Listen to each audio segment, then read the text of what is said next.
Good morning and welcome to the Core Connection. I'm Mira Rubin here with you on Enlightened World Network. And today's topic is strength and weakness. But first, I want to apologize for the late start. I was encountering some technical issues, but we made it. So what we're going to be talking about is how the seeds of our greatest strength is often found in what we perceive as our weaknesses or our faults.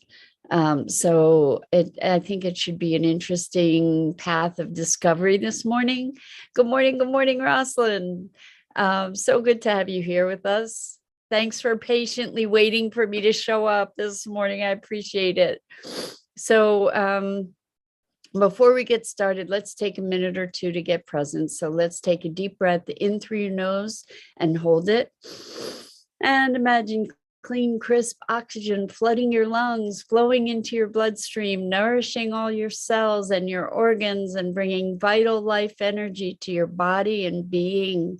And as you exhale any tension, stress, negativity, fatigue. And now let's take another deep breath in through your nose and hold it. This time, imagine brilliant, bright light lighting you up from the inside out, illuminating, electrifying, and energizing all your cells, your molecules, your electrons, and creating this brilliant beam of light from your heart out into the world. And as you exhale any remaining tension, stress, negativity, fatigue. And now let's just gently press our palms together.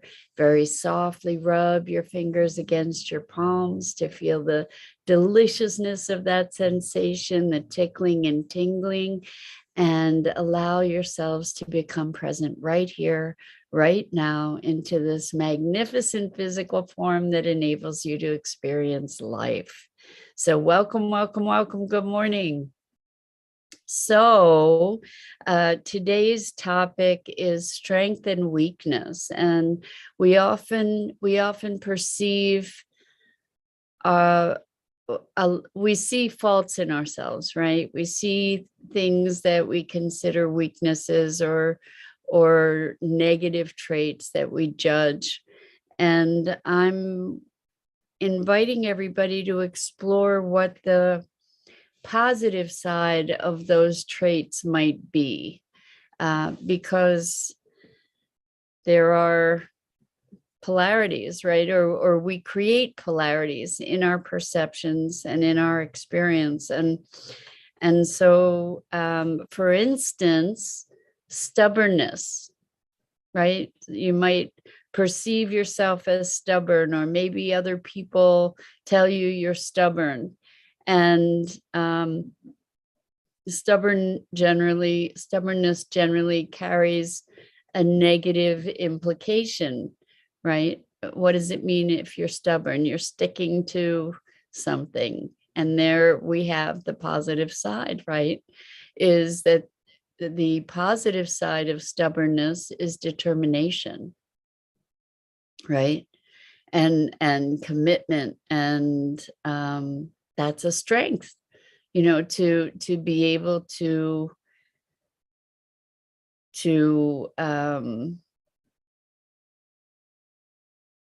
persist.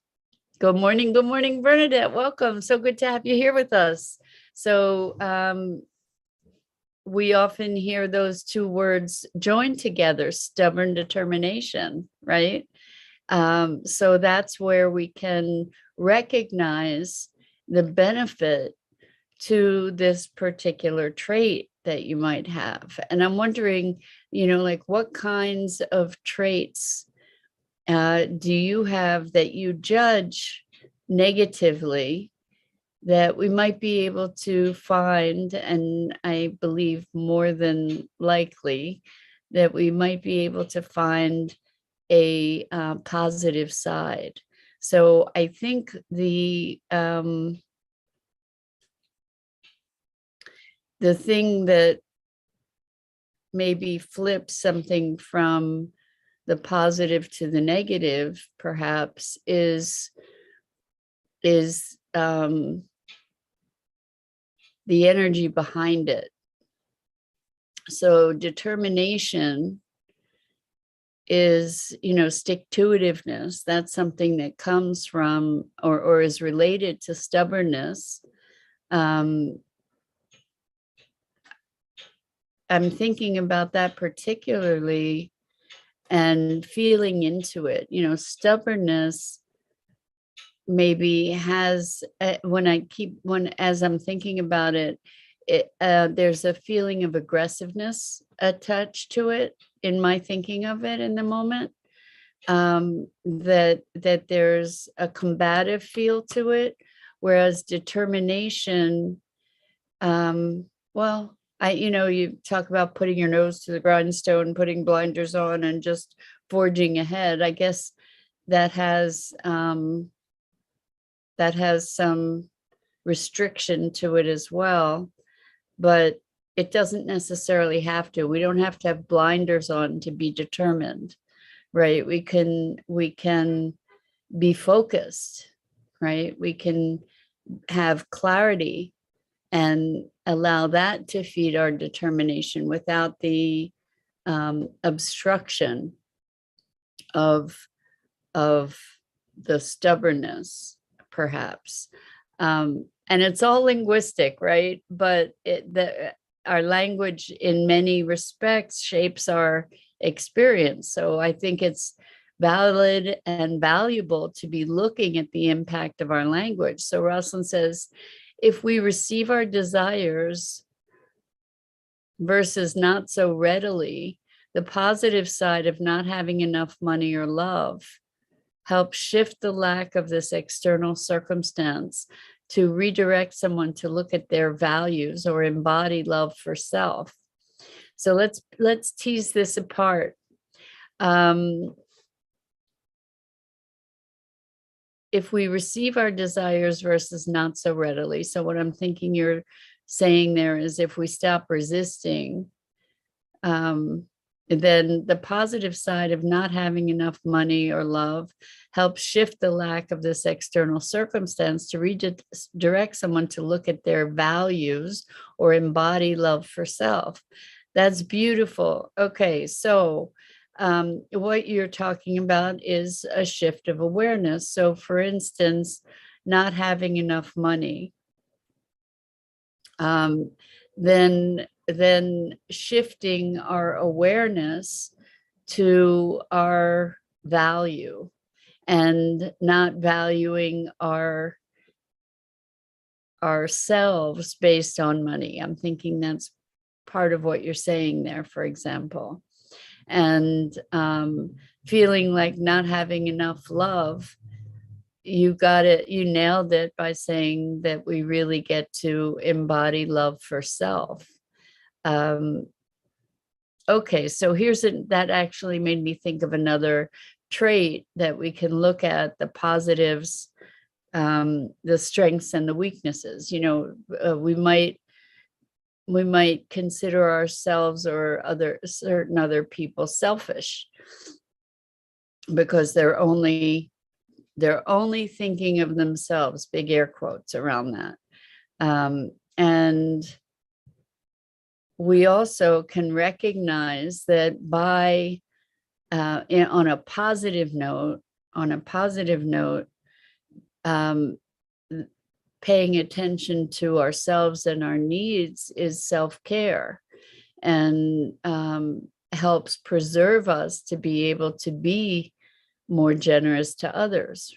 So what might look like being selfish in a given moment, but from somebody who's not getting what they want, perhaps, from us, maybe what we're doing is caring for ourselves so that we can better care for others.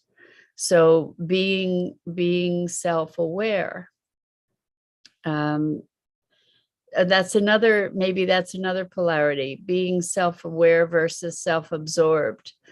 When we're monitored, and maybe these things are all a matter of degree, perhaps, that selfish versus self-care, they're not necessarily opposite in any way. Perhaps it's a matter of degree or the energy that is behind that attention. So if I'm selfish, the definition would be that I'm thinking of myself, but it doesn't have to be that I think only of myself. And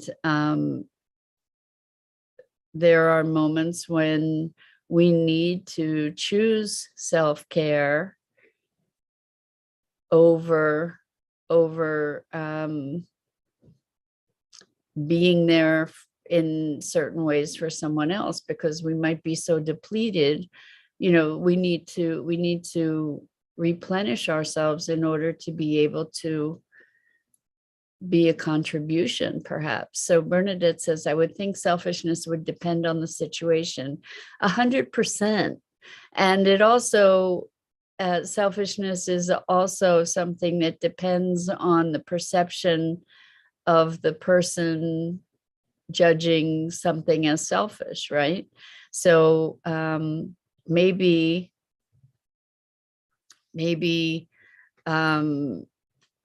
someone wants me to do something for them and I have other commitments that I need to keep. They might perceive me as selfish for prioritizing my needs over theirs. So I think it's really interesting in this conversation. What's arising for me is, again, how non-black and white things are, right? That interpretation is contextual, that the way things occur for us is very, very, very much a function of context. Good morning, Lisa. Welcome, welcome. Good to have you here with us. We're talking about strength and weakness and how they're really part of the same dynamic.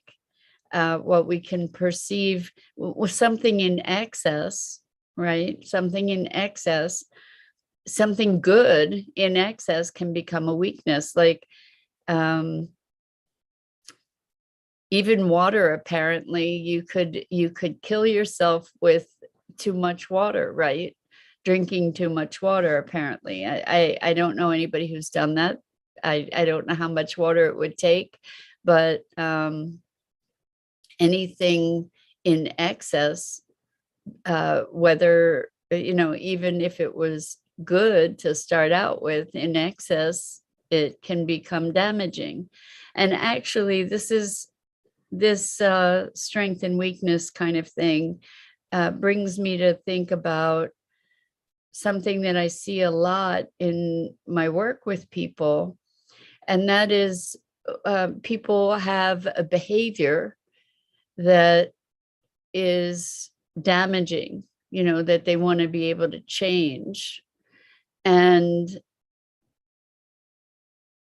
one of the things that's super powerful in approaching these kinds of behaviors is to recognize that initially that behavior had a positive intention.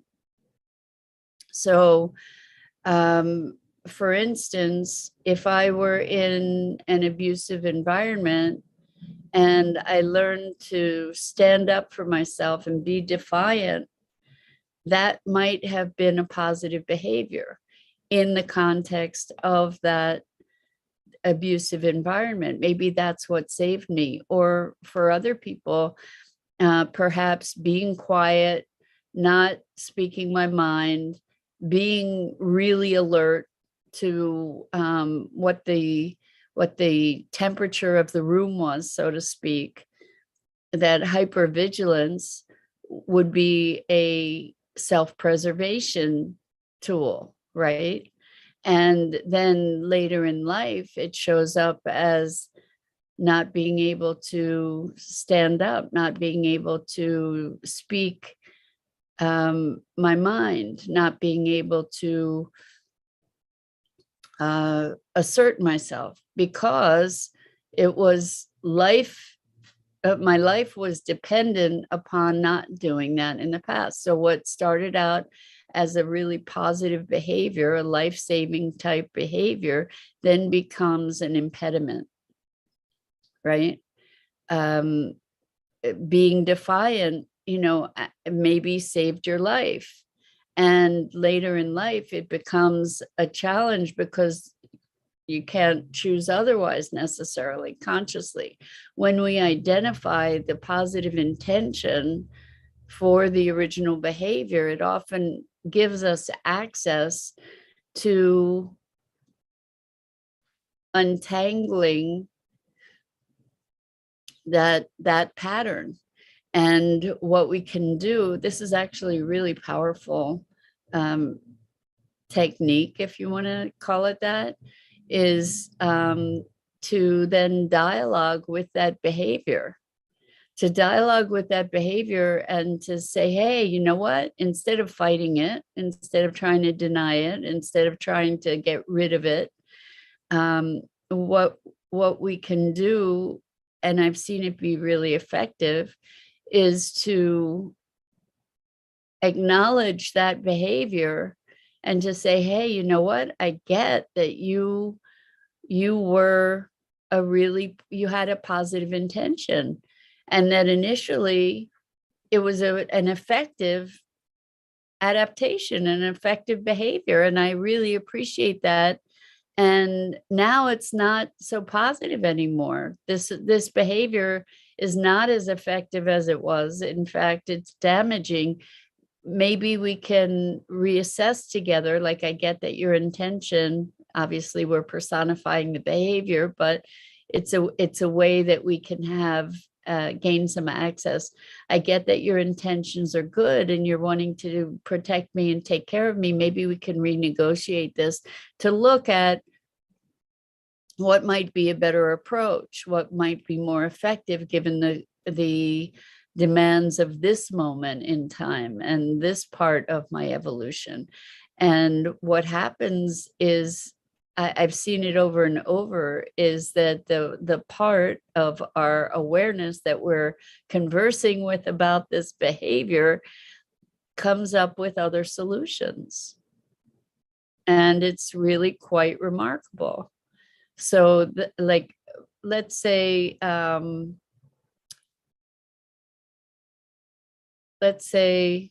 just thinking of compulsive eating, for example. That was something that was very much a part of my zeitgeist. And it's interesting because I've seen echoes of it kind of more recently, interestingly enough. But so for me, compulsive eating was a way for me to neutralize some feelings. People talk about eating your feelings. And it was probably never really great behavior, but it worked for me, I guess, on a certain level, that when I was having really emotionally challenging environment, I could try to soothe myself. Maybe it was also self-soothing by eating something delicious, or finding some kind of pleasure in that. So Bernadette says, I'm an emotional eater. A lot of people are. It's really interesting. Some people lose their appetite when they're emotional. Other people just eat. And I certainly was one of those. And like I said, I still see echoes of that here and there. Anyway, that's a good behavior to start talking to. It's like, okay, wow, I see this behavior. What was the positive intention? Dialogue with it. What were we trying to accomplish? What were you trying to help me with by this pattern of behavior? And then maybe we can make some better choices. Maybe there are other ways to soothe myself. Maybe there are other ways to minimize or to interact with the emotional intensity that can provide comfort, that aren't damaging, because these behaviors can end up being hurtful. Let's say we don't have a lot of financial resources at some point. So as a result, we're really careful to save things, so that they're available when we need them, that we're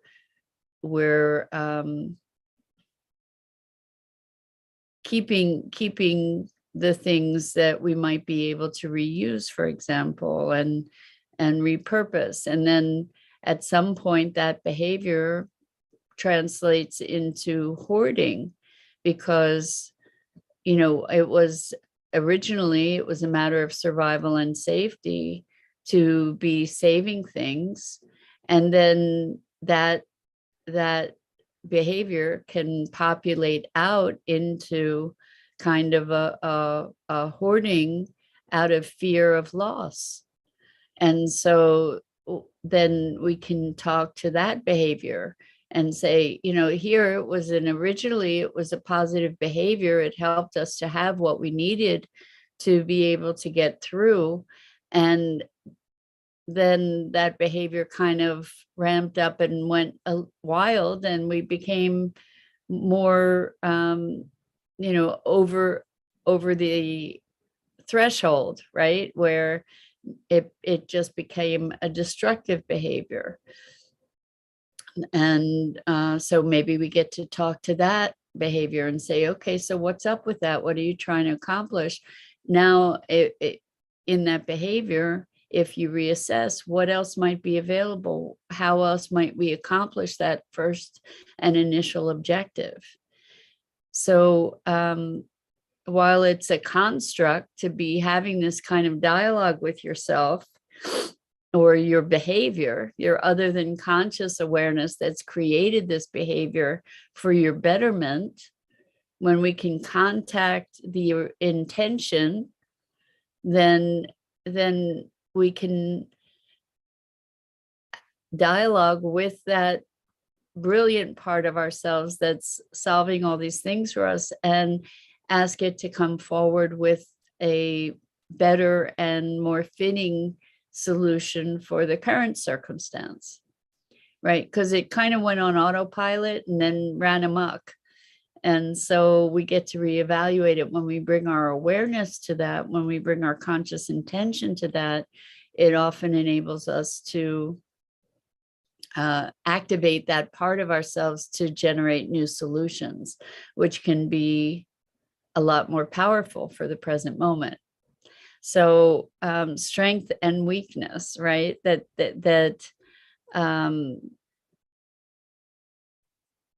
perhaps it's a matter of degree, perhaps it's a matter of context that makes the distinction. But I believe very strongly, I mean, I've observed, not that it's true, but it's my current hypothesis and observation, that the seeds of our greatest strengths are found in what we might be perceiving as weaknesses. And it's just a matter of allowing ourselves to get out of our head of judgment enough to be able to create an openness that allows us access to what that strength might be, and how we might be able to redirect ourselves to transform the weakness to strength. So I hope that you're taking a minute to check in with yourself and say, okay, so what are the things that I criticize myself for, and what is the goodness in that? Where can I find that goodness? So Dido, hi Dido, good morning. Great to have you here with us. Dido says, I love this, dialoguing with ourselves like we can with physical pain too. 100%, 100% with physical pain is like, what are you trying to communicate to me? What's going on? Um, we have so much of our existence and our lives is um, takes place on an other than conscious level. If we can find access to that aspect of ourselves, if we can start finding ways to bring that part of ourselves conscious, then things can change. And also we can rely on that inner intelligence because it's there. It's just a matter of how do we tap it? How do we uh, how do we harness it? And I don't mean harness it because that's constrictive. I mean, how do we engage with it? That's a better way to think of it, I think. Anyway, once again, I so appreciate your engagement in these conversations, and truly you inspire me. And I'm very grateful for that. And I hope that I'm able to return the favor there. I think that's it for this morning. I'm Mira Rubin. This is the Core Connection. And I go live here each weekday morning on the Enlightened World Network Facebook page. So please, at 9 a.m. Eastern. And I invite you to check out all the other awesome programming on Enlightened World Network, EWN, One with the Earth, Enlightened World Living, and so much love and appreciation to you.